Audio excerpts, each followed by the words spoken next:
Right then, guys and girls, time for Lambretta Vlog Time. Woo! Decided just to come out for a quick spin, despite the fact that it's absolutely fucking mentally windy and freezing cold. But I've got 2 jumpers on and a coat and a t-shirt and that. I've got trousers on. Fuck it, get out and do it. I really need to go and get some fuel as well, so that's what I'm going to do first. Then I think I might go and see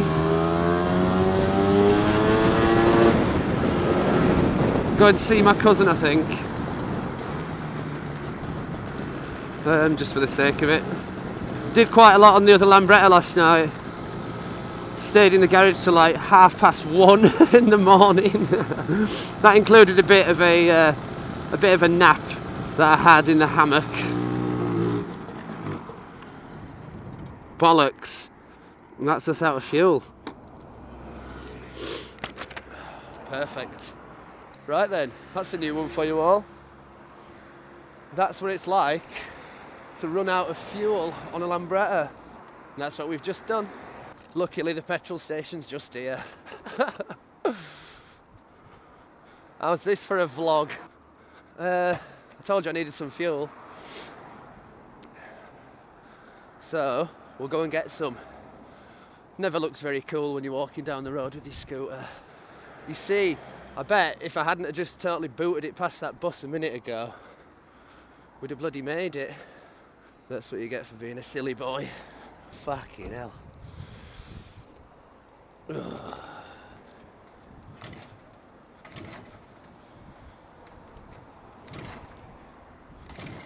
Come on, Babby. Fuck me about.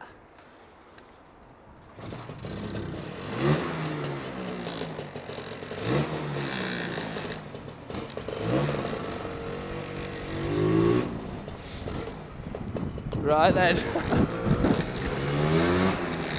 What a knob.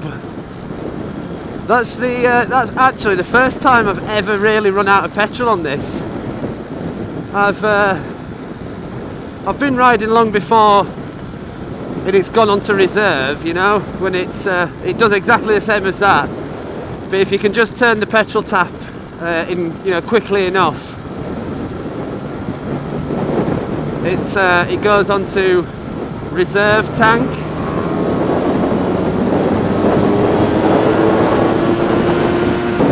Which is just an extra couple of litres in the bottom. So it's done that before, but that's the first time I've ever actually run out, because I was already on reserve when it did that, like a dick. So, lesson learned. If you've got really, really low fuel, take it really fucking steadily. Just go around it, you know, quarter to half throttle and that, don't bother overtaking buses and flying about like I was just doing. Could have been a lot worse, could have been like on a dual carriageway or something. You have to walk fucking upwards of 2 miles to get to the station. That would be great. So I've done it. Yeah. Those rubber things arrived fucking late, and it didn't include a little thing for the backlight, and as I was doing it yesterday, it didn't include the 2 rubber bits for the back of the horn casting. The fucking dickheads. So I messaged him, said, look, what's the crack? Where's these bits? There's no response. No response whatsoever. So, to be fair, I can get a couple more of those strips for next to nothing, but it's not really the point.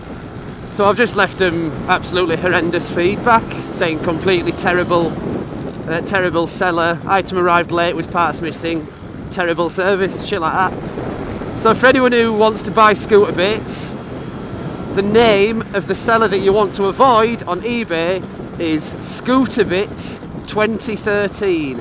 So I'll put a little thing up so you can see exactly who these fucking shysters are.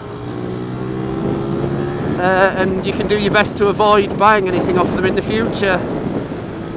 So yeah, I have absolutely no problem with naming and shaming the fucking idiots, because they've held me up too much and they're unwilling to sort of help rectify the situation. So yeah, Scooterbits 2013, complete set of wankers. So yes, it really annoyed me with those scooter bits because I, despite my best efforts last night, I mean, yeah, fair enough. It's not like I was completely pressing to get it done. I've got all the time in the world, but it's just annoying when you start doing a job and you realise you've fucking got bits missing. So I don't think I'm going to bother so much with it today. Because like I say, I spent so long in there last night. So I'm just going to fly about for a bit. Slipping in second gear.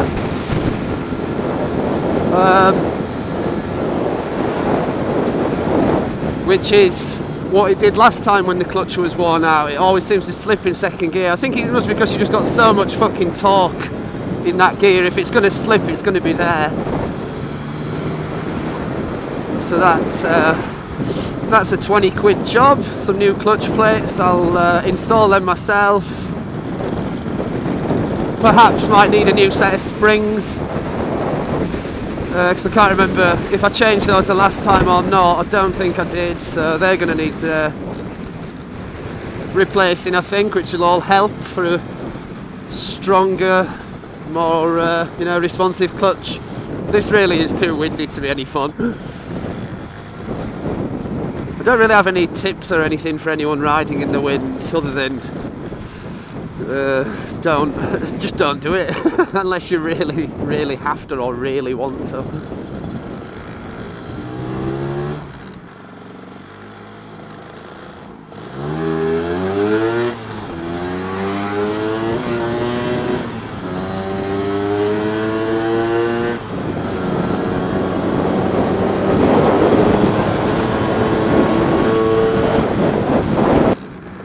Fucking Speedo's given up.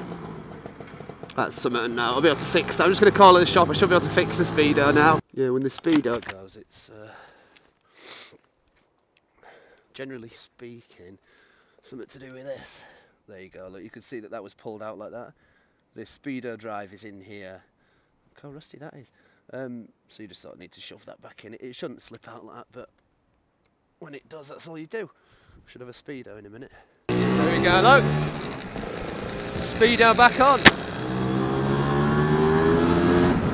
Back to what I was on about. Whilst I'm doing the clutch, I can take the opportunity to inspect the chain and the drive sprocket and the main sprocket thing at the back. Just check everything's alright, because I've no doubt that this this chain, it's quite hard to explain. I have a bigger sprocket on the front than standard. I have an extra tooth on the sprocket, which gives you a little bit less acceleration, but this has got tons anyway and a bit more top end.